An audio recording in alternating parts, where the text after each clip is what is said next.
Whether you're trying to start a real estate business with a spouse or a business partner, Investor Mel and Dave have some great advice on how to do that here on the Fearless Investor Podcast.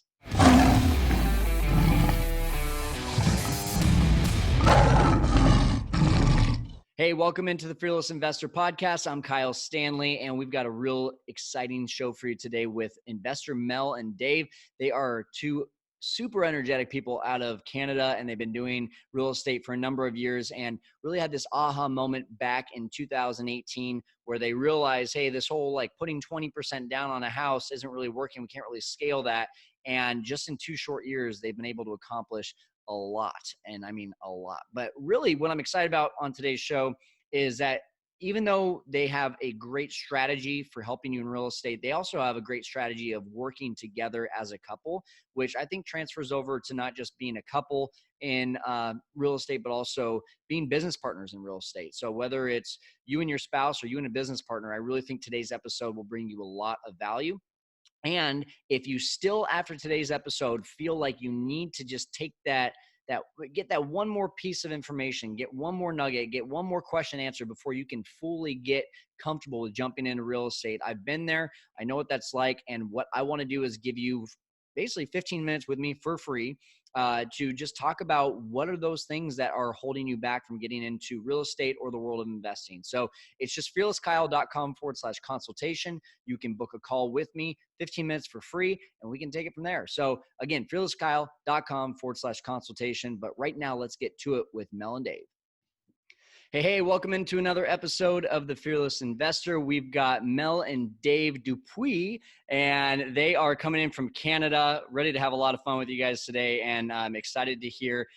You kind of gave me a little bit of a hint at what you're going to be sharing for your most interesting real estate investing story, but lay it on us, guys.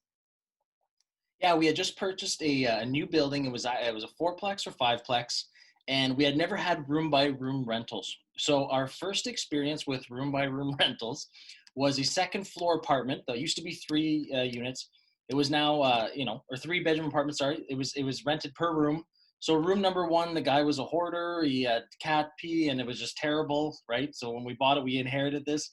Room number 2 had 2 sons that lived with her. They were always getting arrested and fist fighting and intoxication calls from the police. And room number 3. And this is an old mansion that the previous owner had chopped up. Room number 3, the tenant, he had a balcony. He had one of those Romeo and Juliet balconies. Okay. And we would get calls. He would get intoxicated. He would go outside. He'd start peeing off the balcony onto the parking lot. It was awful. It was awful. So that was our first experience with room-by-room rentals. Our first and our last. Yes. So when they all moved out, it became a 3-bedroom apartment as opposed to room-by-room.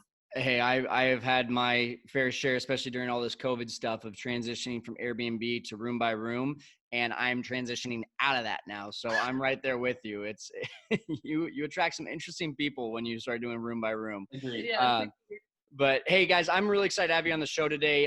We just really organically met. I just reached out to you on Instagram. I loved the content. You have a huge following going on, and you both have just so much energy, and that's what I love having on our podcast is just great value, great knowledge, but a lot of energy as well. And so I would love for you to just kind of share with, honestly, not just the audience, but me, kind of your background story, what brought you to real estate and, what you guys are really specializing in. Yeah, well, thanks so much, Cal. Thanks for having us. Yes, and much appreciated. I enjoy your content as well, Cal. So when Dave and I met, I had 2 properties. I was a single mom, 2 kids. And, I knew I wanted to grow my portfolio because I really wanted to give that financial freedom for myself and pass. I wanted to show my kids that everything was going to be okay. And I had 2 properties. Dave had the 1 property. And then we met and we both had a passion for real estate. And we decided, let's do this. So we decided to get started. We bought a couple properties the traditional way. When I say traditional way, I mean, coming up with a 20% down, but then we got stuck. We couldn't grow anymore because we ran out of money, like that 20% down. Right. So then I started working, we were both already working, but I started taking teaching part-time at our local college here. Dave started taking every single overtime shift he could. And then we realized, wait a second, we're trading our time for money. Mm-hmm. And then, that's when we discovered the power of creative financing. And once we did that, that's when our growth exploded. We bought 12 multifamily residences in less than 12 months using none of our own money and no joint venture partners. Yeah, and the 12 and 12 was in 2017, so not that long ago. Creative financing is a magical thing. And like Mel was saying, like we had full-time jobs. This was our side hustle. And I think we had 5 or 6 before 2017. And then all of a sudden 2018 hits, we have 18 buildings. Nice. And so anyway, it enabled us to both quit our full-time jobs. We had great jobs as well, but even with the jobs and the time spent into it, we were still, rat race, right? Yes. Real estate is so different than anything else. So anyway, we love real estate. Yes. Absolutely. Well, and just so I understand, the 18 buildings, are you saying a combination of multifamily and single family, or is that just multifamily? Strictly multifamily. Like the one that I had when I met Mel, I got my dream job, and then I bought a house, and then it wasn't purposely purchased as a rental. But then when we moved in together, then I kept it and made it a rental. But all the other ones that we have are multifamily dwellings. That's awesome. So you said this light bulb kind of clicked. What brought you to that aha moment? And then just kind of share a little bit more of what that actual, you say creative financing. What is creative financing for you in your business? Yeah, it was just that moment when we realized that, wait a second, if you're using good debt carefully, it can make you rich. And once we realize that there are ways, and it is all legal, that you can buy properties without joint venture partners, because that's something that we have 3 kids, want to make sure to pass that on to the kids, and that we didn't have to continue to come up with that money all the time. Mm-hmm. That's when we realized, wow, it's so powerful. And when we refer to creative strategies, it can be things like owner financing, seller financing, vendor take back. These are all the same terms for those who aren't familiar with it. It means all the same thing, right? The owner holds part of the mortgage for you. Quite often, it's going to be that 20 or 25% down needed. And other strategies as well, like using RSPs or 401k, promissory notes, which is liquid funds. So there's just so many ways to structure a deal. That's awesome. So when you talk about, we've actually talked about this a few times on our show when it comes to creative financing subject to lease options. When you are getting into this, I guess my big question is, as I get into it too, I'm wondering, do you use do you raise any capital at all for rehabbing or doing anything to the properties, or even catching people up on mortgages, anything along those lines? And great question. So in regards to the renos, Kyle, and I hate when people give me this answer, but it's really case by case, obviously. Sure. If you're buying something that's fully occupied and that, as tenants move out, as there's tenant changeover, that's when you'll do work. Most likely we won't raise a whole whack of capital because we'll utilize the cash flow from the building. And the beauty of us purchasing the actual building with none of our own money is then we can use some of our, line of credit to do some renovations, and we know we're going to get it back on refinance. So that's the beautiful part. Now, if we know we're buying a property that needs a lot of rehab, it's a foreclosure, bank repossession, and we know it's a gut job, then yes, then we'll fund the flip. We'll talk to investors, and they know, hey, it's going to be between, let's say, 3 months to 8 months. Give us time to get in, get the product right, get the right tenants in, and refinance. But if it's a big project, yes, we will finance the flip. Mm-hmm. Cool. Awesome. Give our audience, if you can, just like an example of one of these deals from start to eventual complete passive income finish here. Yeah, for sure. And we'll use one that was we call it a repo in Canada. I know you call it foreclosure, but same difference, right? Okay. The bank takes back the property and wants to get rid of it, basically. So there's a triplex that we purchased for $114,000.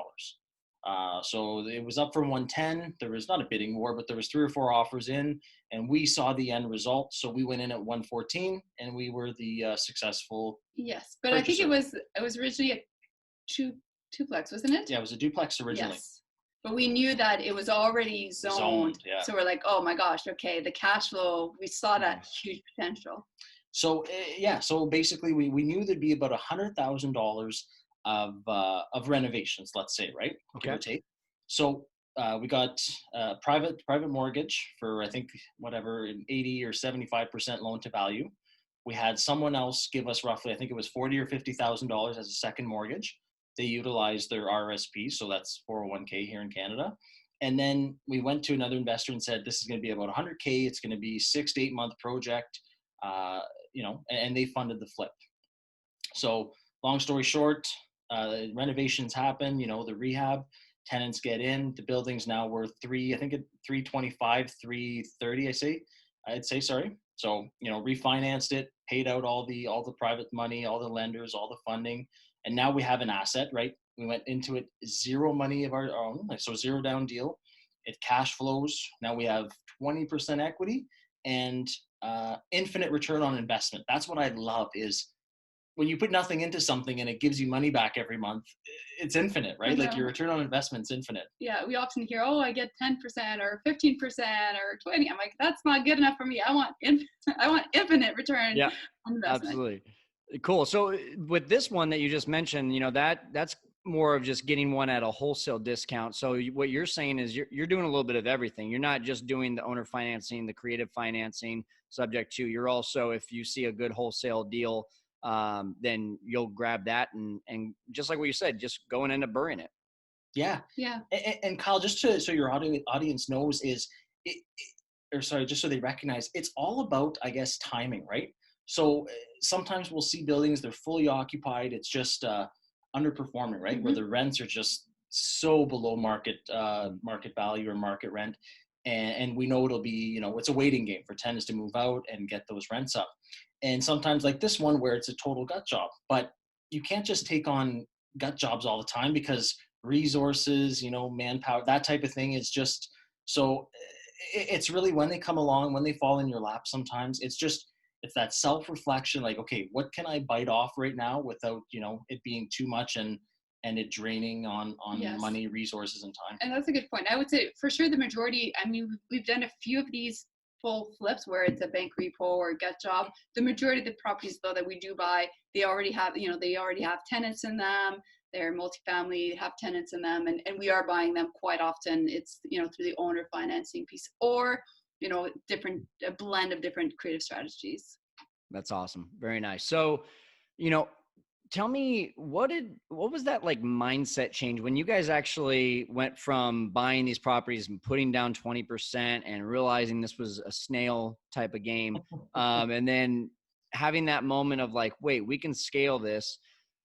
Was there a difficulty in mindset from using your own money to going and either, taking advantage of a distressed mortgage or using someone else's money? Was that tough for you to wrap your minds around? It was extremely tough for me. So I found it really, really tough. So we kept talking about it. I knew about it. At first, we both didn't even know if it was legal. It just seemed like, right.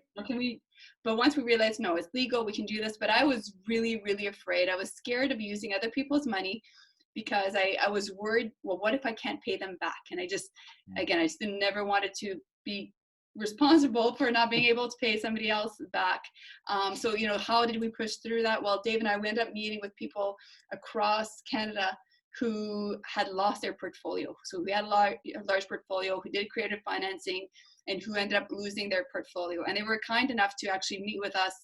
And long story short, it all came down to their exit strategies. They didn't have a well-planned exit strategy. And then we're like, okay, so as long as we create, the right systems, the right strategies to ensure that we can always pay them back, I'm okay to proceed. And that's why we spent a lot of time on that. And now, that's our rule, right? And that's what we teach our mentees as well. You exit before you enter, right? So if we don't have a clear exit strategy, we don't enter the deal, because deals come to us all the time. People approach us all the time with owner financing, which is great, but we certainly don't jump on all of them because quite often we don't have a clear exit strategy. And Kyle, I'm just thinking, for your listener, your viewers at home, exit strategy, okay? Because people ask us all the time, what is an exit strategy? And very basically, all it is, I buy a building from Kyle. Kyle helps me out with owner financing. He holds back and he gives me a second mortgage. My exit is, how do I pay Kyle back at the end of the day, right? You always have to pay the piper at some point, whether it's a year, 2 years, 5 years. And you have to know your exit, whether you're going to sell the building in order to pay back, Kyle. Are you going to refinance it? Do you have another building somewhere that you're going to refinance and it's going to fund this? So your exit is basically, how are you paying that money back? Yeah. And having multiple exit strategies, it's just a safe thing to do, especially when you're using other people's money. We just got a deal recently where, we have $100,000 spread with our all in to the ARV. And, I'm able to say, wow, if the market takes a dip, we refinance this. The lender is okay with, keeping $20,000 or $30,000 in the project as long as he's cash flowing with it. So, things like that, when you look at it from different perspectives, and it's not just a flip, it's not just a rental, it's not just an owner finance, it can have multiple options there in case something happens. I just think that's a smart way to go. So I'm happy to hear you guys say that too. I want to go back to something you said, Mel, which was the whole idea of like, you had this fear and you saw the how to with the multiple exit strategies. But I remember my very first real estate deal was that oh shit moment after like I got it under contract and I was like, I have to go raise this money. What if it doesn't sell? What if I can't pay back the investor? And it was a really thin deal because I just was so hungry to get my hands on a deal. For me, it was like seeing it actually work that gave me the confidence. But there's so many people listening right now that I think just will never take that first step because they're looking for the confidence before the actual action. Did you find confidence before you actually took a dive in, or did you find it after the proof of concept? I mean, obviously, once we were able to repay people back, yes, of course, the confidence went up. I think once I realized what the issue was and I wrapped my mind, like once I realized what was stopping me. So I think that self-reflection, why am I not moving forward? Okay, because I'm fearing not being able to pay them back. And then once I started really spending time on making sure, it just became clear to me. Like I guess I felt confident. I felt confident that I'm going to be able to pay them back because but I did spend a lot of time beforehand, before proceeding, right? To make sure, And I love numbers, right? So once it made sense, like we have a cash flow analysis matrix, and once I could see it on paper, okay, here's where it is, here's where it's going, and if this deal doesn't work out, then what are you going to do? And then having, like you said, the multiple, then it just takes that, okay, if it does, and sometimes it does, and what are you going to do about it? And it's just knowing, not knowing, but how do I say that? And to use your example your deal as an example, Kyle, having that cushion, right? You got that layer, that cushion. So even if it comes less appraised or, a lower valuation than you thought, you got 100K of cushion there. So it's knowing that going into the deal that, okay, if it doesn't come to fruition as much as I thought, well, instead of having $100,000 on the refinance, I'll get 70. And I'm still okay with that. Yep, exactly. Well, I really like what you said there, Mel. You went into action to find out how to address that fear. There's so many people that the fear takes over and they see it as a brick wall versus a road bump. You saw it as a road bump and you were able to go find that solution. What's it like working together as a power couple here? I'll let you go first. I tell the story. So Jim down the hall, our director of operations, he came in on a weekend. I think his son had to use whatever it was. He came in with his wife on the weekend and his son. And we have one of our walls is just a glass wall. And he said that his wife kind of looked in and said, "Did Mel and Dave both sit in there?" And she said, "Yeah." He's like, "They work that close to each other all day long." But you know what? To each his own. Not everyone could do it. We love it. It's just easier. But when you're on the same page, and again, it's not like it's working. It's our passion. Yeah, right? I don't find it work. It's exciting. We're excited. I love Mondays because I get to do my passion every day, right? So, and I think that's part of it. I think it helps that we both love it as well. And then we both have our lanes, right? So when we started off, we both were kind of hands-on with everything till we build that confidence, kind of as you referred to.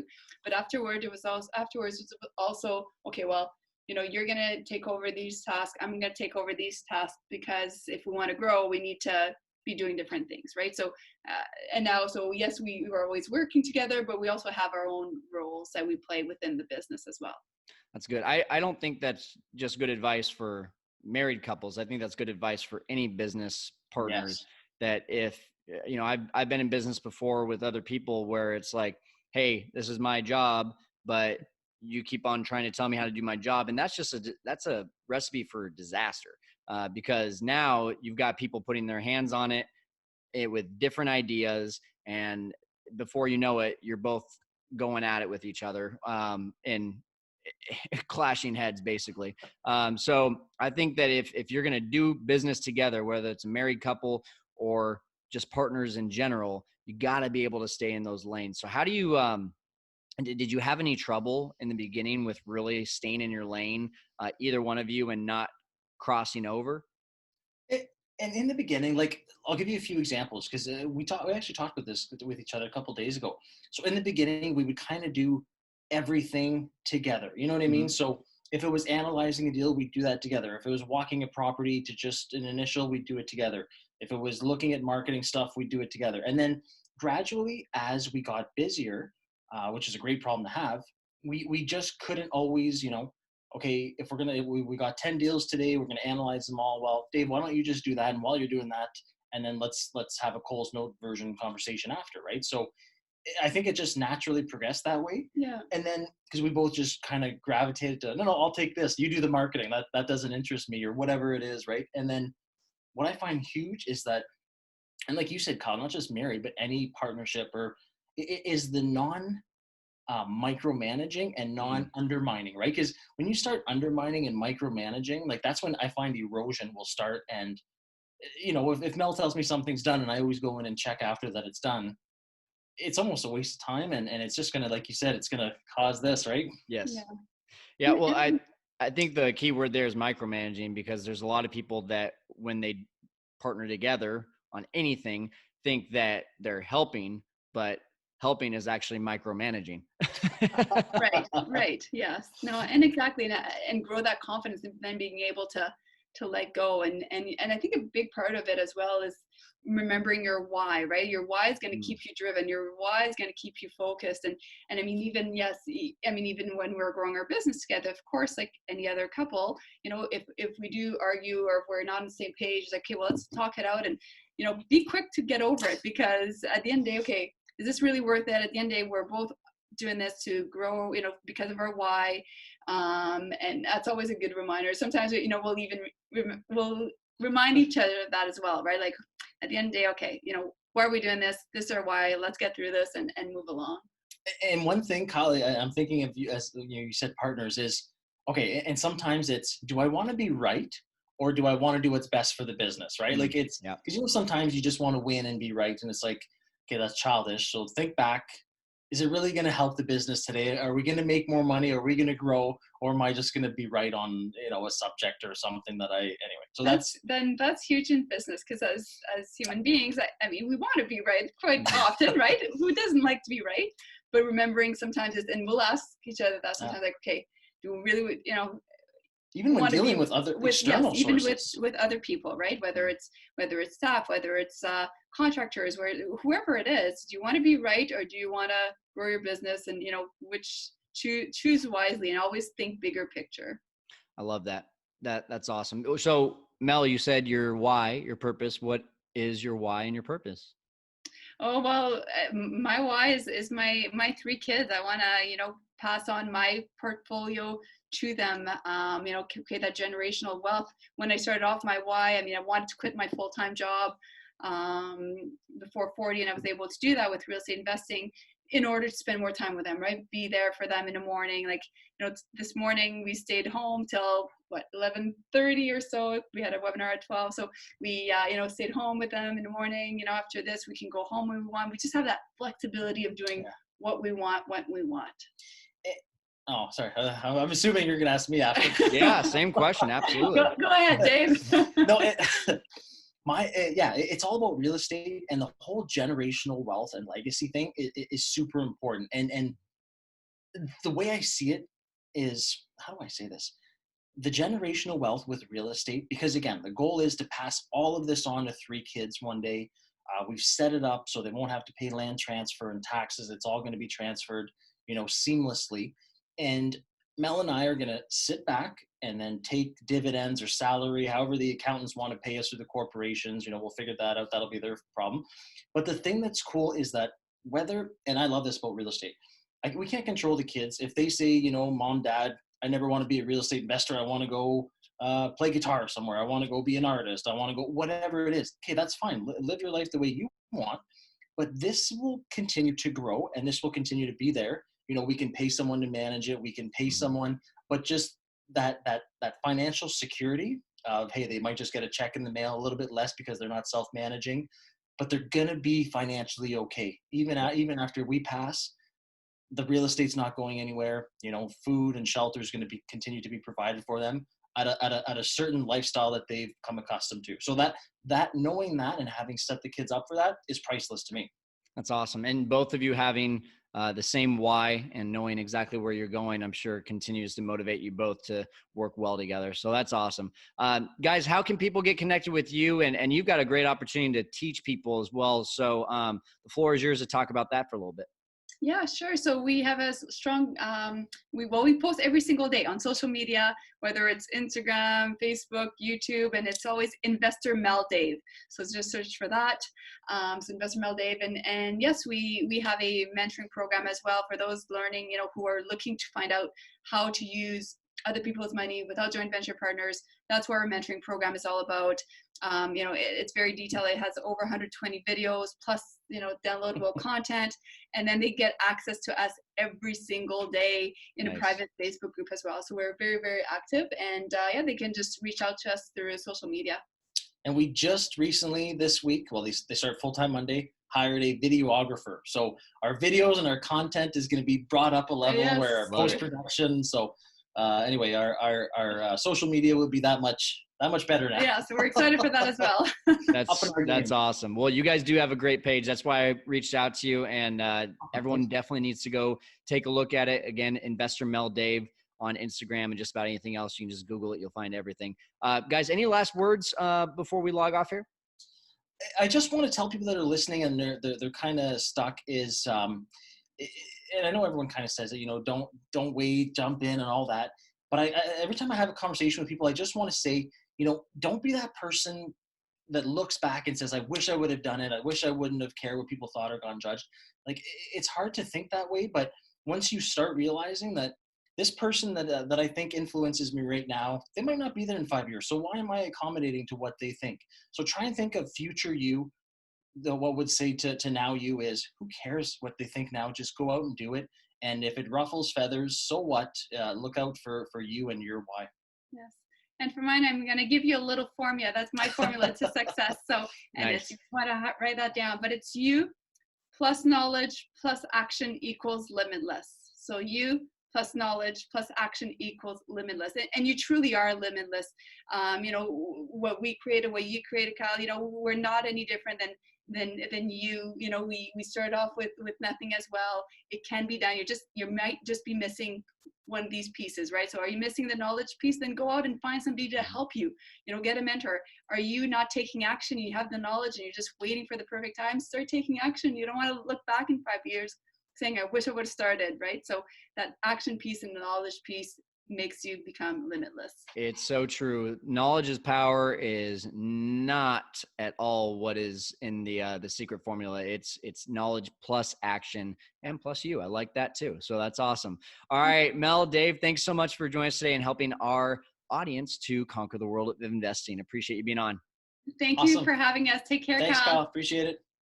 All right, show notes for this one, fearlesskyle.com/investor Mel Dave, MELDAVE, Investor Mel Dave. And I loved everything that they had to share today. As you can tell, they're both very passionate about not only doing real estate, but working together.